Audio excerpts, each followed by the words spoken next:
olu lusasazo ngqo lweendaba eStudio 9 kwikomkhulu le-SABC Auckland Park eRhawutini nazi eziphambili. It was in January this year, and for the reason for me to give me that money is because of he asked for money. Usomashishini otyholwa ngokuba lilungu lemikhambathi lwaphulomthetho uVusimuzi Khet Matlala usacela umngeni ubungqina obanikwa ngumnumzana Bhekicele kwikomiti yesikhawu nalapho wakhanyela ukuba wafumana imali kuMatlala. Abahlali basemkhonjane eCacadu eMpuma Koloni sele kuphele unyaka bengasenawo amanzi.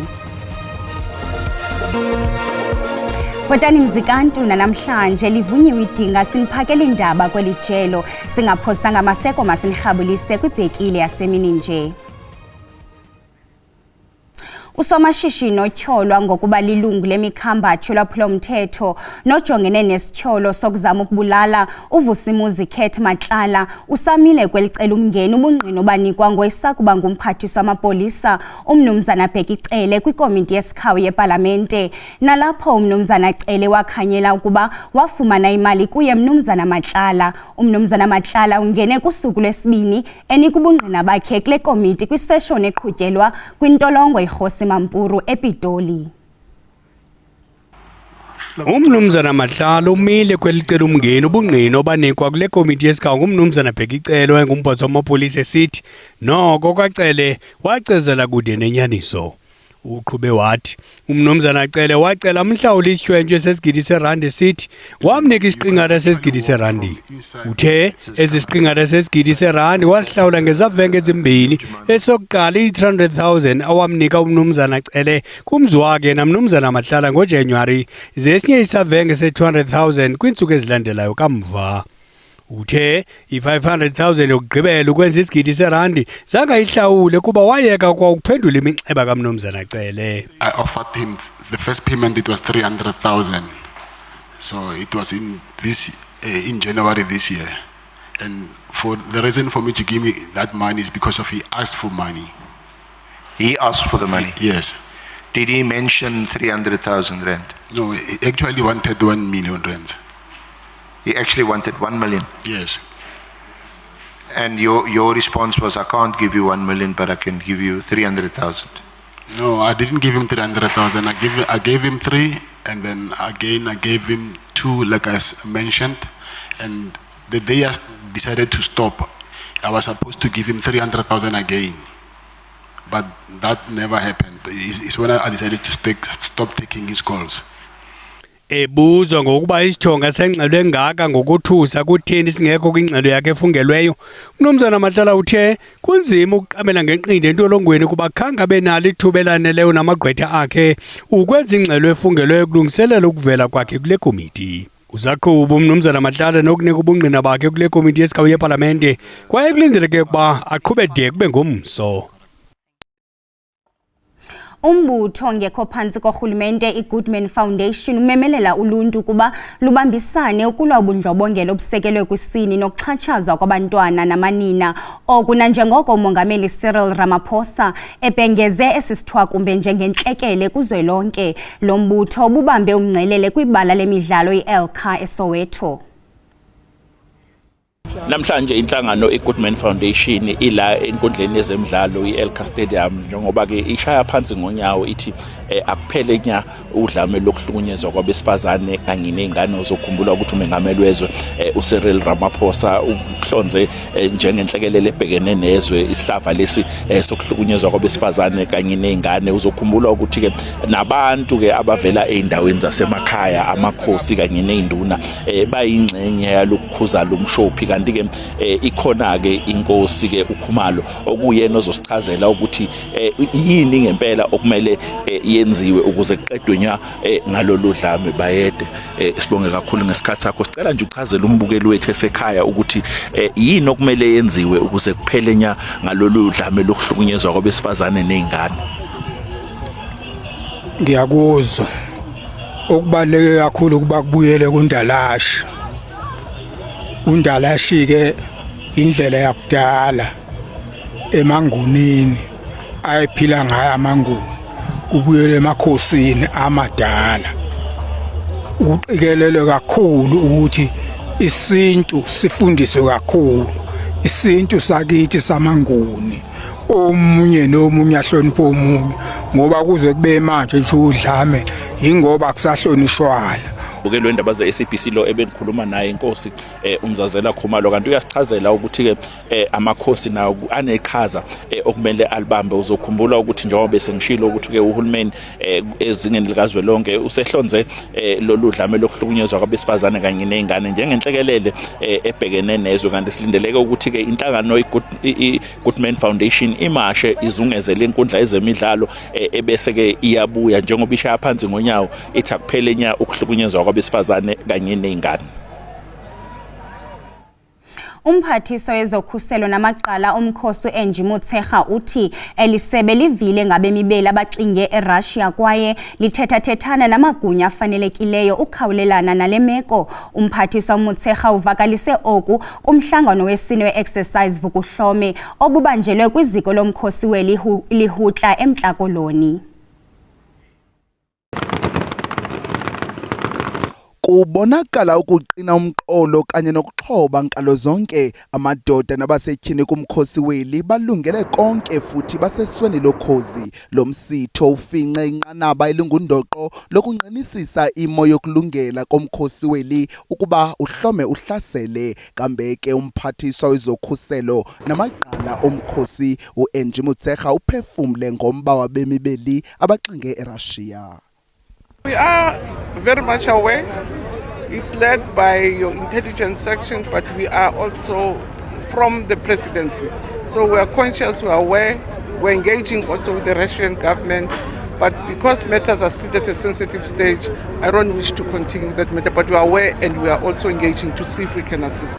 Kananjalo uqeqesho lwevukuhlome lwagabula izigcawu kweyomsinzi ukutsho ngoSeptemba walonyaka. Inhloko yomkhosi weli iqhwabele izandla amagosa omkhosi ngokubanzi ngentshukumo zawo ezithetye ubukroti nokuzijula ijacu. I'm exceptionally proud of the members and I'm indebted to them because under all the circumstances, you must just understand this planning process started as early as February. Up until here, we also had foreign observers. Ukanti ke umphathiswa uMotshekga ukwathe umkhosi wokhuselo uyaqhubeka nokujijisana nemingeni yezezimali yaye okukuqhorha elisebe kuthabatheni amanyathelo agqibeleleyo kwinjongo yalo. Kunjalo nje uthe bathe xolo nokungqubanisa inhloko neparlamente ukudibanisa amathambo engqondo ngesisombululo kulomba. Kwalapha ezindabeni Igatyana laseMotherwell eGqeberha lithengisa ikota kwinzame zokuqokelela imali yokuzolusa kodwa masiqale evenkileni.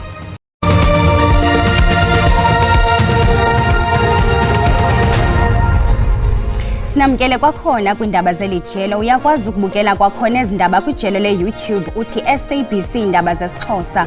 Ukanti xa ubukele sicela ucofe ulike ze uba ukamcofa usubscribe sibongoza wenze njalo kwinqaku lokuqala sithe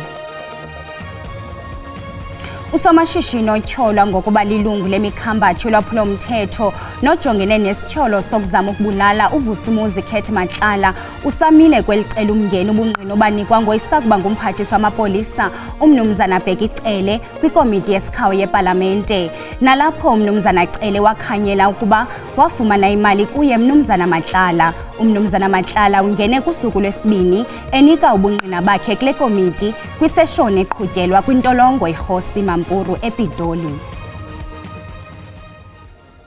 Abantu abangaphaya kwama200 kuquka nabasebenzi base-Anglo-American Clil Coriolis eMpumalanga kunye neentsapho zabo basusiwe kwiindawo zabo zokuhlala emva kokugxothwa kwizindlu abahleli kuzo iminyaka emininzi. Oku kulandela ukuthengiswa kwalo mgodi ngo-2018. Abanini beSiriti Resources bafumana lo mgodi nalo mhlaba kuzinziswe kuwo ezi zindlu ze bafumana nomyelelo wenkundla wokugxotha abantu abakwezi zindlu. Sabathwaxa isithwakumbe kwasike emathunjini eluntwini. Sisiphithiphithi ezitalatweni nanjengoko ifenitshala, impahla nokutya zithe gengelele phantsi. Abanini bezizinto bakhonjwa ngaphaya kwamasango wezindlu ekuqengqelekeni kweminyaka engaphaya kwama-30 bezibiza njengamakhaya. Ezi zindlu zazakhiwe inkampani Anglo-American ilungiselela abasebenzi bayo. Kambe ke lo mgodi wathi wathengiselwa inkampani Seriti. I don't know of any other home than this one. This house has harbored pastors, has harbored orphans. A lot of children have grown up in this house. But today we are thrown out like we are nothing. Lo gama lomba oko kwinkundla ukusukela ngo-2020 xa kungokwinkundla iyalele abahlali ukuba baphume baphele kwezi zindlu. The least they could have done was to at least come and tell the people that, listen guys, the money has been then sold, right, to a different company, right? Whatever it is that applied then does no longer apply, no longer applies anymore. Then you need to find yourselves an alternative. Kananjalo kuthe kukhutshwa izinto bezilixabiso kwaba bantu kwalandeliswa ngokudilizwa kwezindlu kuqhekezwa ifestile kudonxulwa amacango zeholokohlo indonga namaphahla. What is saddening us and what makes us cry as parents is we're watching kids picking up things from what their mother left when they were going to work in the morning. Other kids are coming back from school to this situation. What are we teaching these kids in South Africa? What are we saying to our children? Uluntu lumemelela ukuba luncedwe kulo mbhodamo. Our human rights lawyers who were our legal representative has disappointed us and they sold us out. Dike omabini lamaziko iSeriti Resources nomasipala waseMalahleni alile ukuphefumla kunjalo nje kwintsapho ezithe zazifumana zingena maphahla ukufihla inhloko elixesha leziyunguma liza kubanda ceke kuzo. Ixesha lolwaluko lasehlotyeni seliqalile kwaye iintsapho ezininzi sezilungiselela ukungena nzulu ezipokothweni ukulungiselela elisiko. Igatyana lomfana oneminyaka engama-20 ubudala uyazolusa nanjengoko unina engomnye kwabo baninzi kweli loMzantsi Afrika bangaphangeliyo. uAhlume Ndyeba waseMotherwell udume kumakhasi onxibelelwano ngokuzithengisela ikota ze adanise esitalatweni ukwenza umdla kubathengi bakhe. Ndyeba uguqule le ndawo yabaliqonga loshishino apho ethengisa iikota ngethuba esonwabisa abaqhuba bagqithayo ngomdaniso omenzele udumo. uNdyeba waqala ukuthengisa ngethuba efumanisa ukuba abazali bakhe abanawo amandla wokuhlawulela ulwaluko lwakhe. uThixo wanipha ivision. Ba okay nansi mntana nami idea kuzincedisane nabazali bakho kuzifumanele into uyifunayo. Then ngoku ndathini ndacinga ndabonisa uThixo le idea bamantengisi inanso ngikota nescore. Umama wakhe uthi uAhlumile waqala ngokuthengisa ilekese kowabo. Elishishini liye lakhula ngokuhamba kwexesha. Of i-age zakhe, i-age group zakhe ngoku zingena kule crime, ziyaba, ziyarobha, zihijack imoto nendona. But yena ke ngoku kuba ene-vision e-right, which is uright for aqhubekeke ngendlela acollecta ngayo le mali yakhe yokwenza ulwaluko lwakhe. Ushicilelo lwevideo olufakwe kumakhasi onxibelelwano lube sisiqalo sephulo lokuqokelela imali kwakunye nempahla kuluntu ngokubanzi. Ndathi mntanam ndayazi ufuna ntona namali mna ndiphangeli nekhaya endla nomamam nangumakhulu wakhe but siyazama wathi mamam ndiza kwenza sithe kusahambeka kunjalo sabona sekuthi gqi ba uAhlumile uyatrenda. Lo kaNdyeba usacela uluntu ukuba luze ngaphambili lolule isandla ngeminikelo equka imali kwakunye nempahla. Kwindaba ze-SABC ndingusisipho Ncumbe eGqeberha. Njengesiqhelo ngeli xesha sinayo intatheli yethu ezobuchwepheshe uSandile Hlangani esiza kumngcambazisa ngezamaqonga onxibelelwano. Sandile, sikwamkele. Zeziphi eziqenqezayo namhlanje kumaqonga onxibelelwano? Lento kaDonald Trump ayide ihambe ncam ngoba uzawukhumbula ukuthi ukungavisisani phakathi kwalamazwe amabini iSouth Africa kwakunye neUS isukela ekutheni uDonald Trump uthi iSouth Africa okanye apha eMzantsi Afrika kubulawa abantu abamhlophe. Yinto ke siyaziyo ke leyo uba urhulumente akahambisani nayo and nabantu baseMzantsi Afrika bahambisani kwayo nayo. Loo nto leyo ayithethayo uDonald Trump.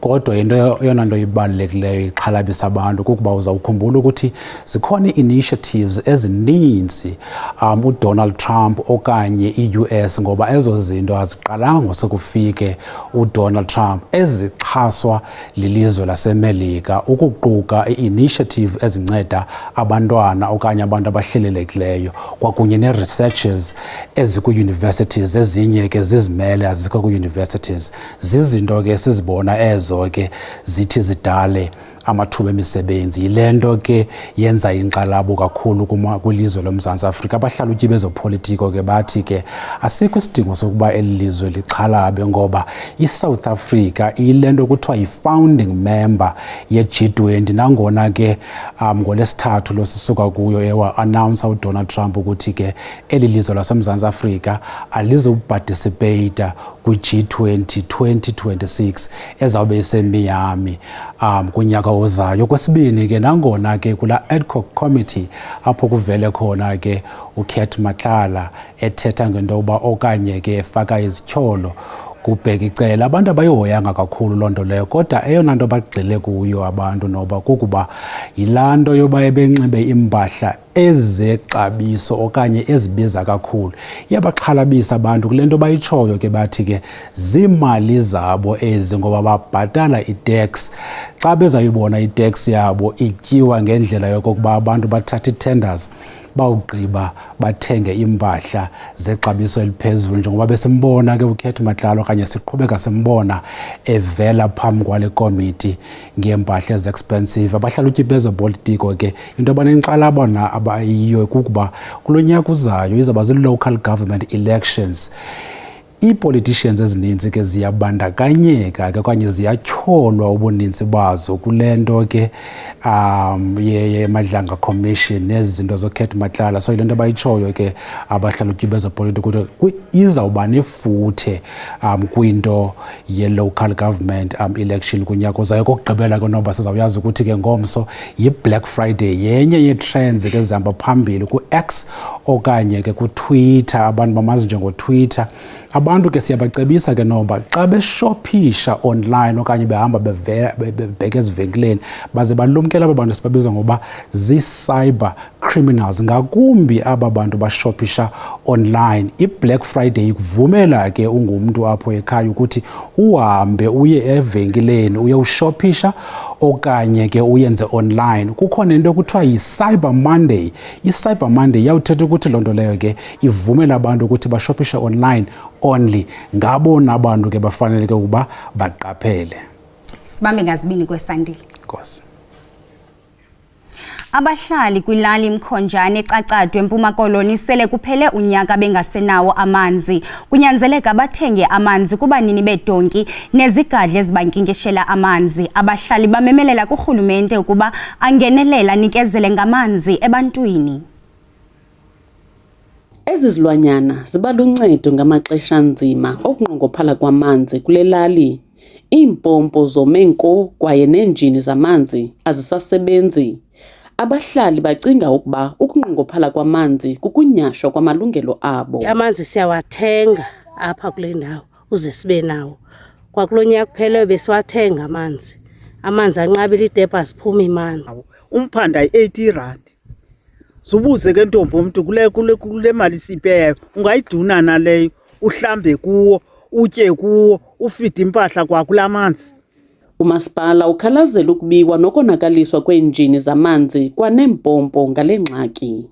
Inkalweni ke yakho ibhoholi yakona igenerator imoshakele, kodwa amagosa wethu aphayana ukuqinisekisa into yoba iyalungiswa. Isigxini yona iye yamoshwa kwade kwabiwa kunye negenerator leya. Apha icommunity yazi into yoba ibiwe ngubani, kodwa ifuna ukusinika lo information ukwenzela uba siyithathele kwabasemagunyeni le meko. Le ngxaki yamanzi idale amathuba emisebenzi kubanini beembongolo nezigadla zamanzi. Lo mhlali usebenzisa imbongolo ukukha amanzi ukuze athengisele abahlali. uthi liyakhula ishishini lakhe lokuthutha amanzi ngeembongolo noxa nje enzinyelwa. Omnye uthi andifuna ukuza kuye kanti kudinwe idonki. Yonke le mihla senza loo nto.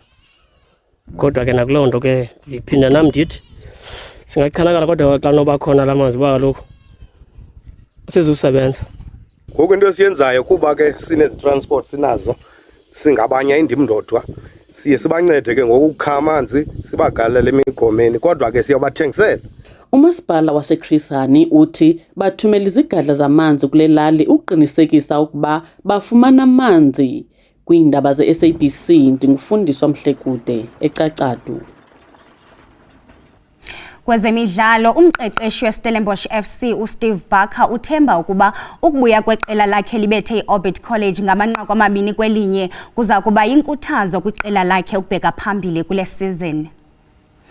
Ukanti ke akho nkangidublingethi into zakuthi sithi xa kuloo ndawo kanti siyabuya kwakhona ngentsimbi yesixhenxe ngokuhlwa.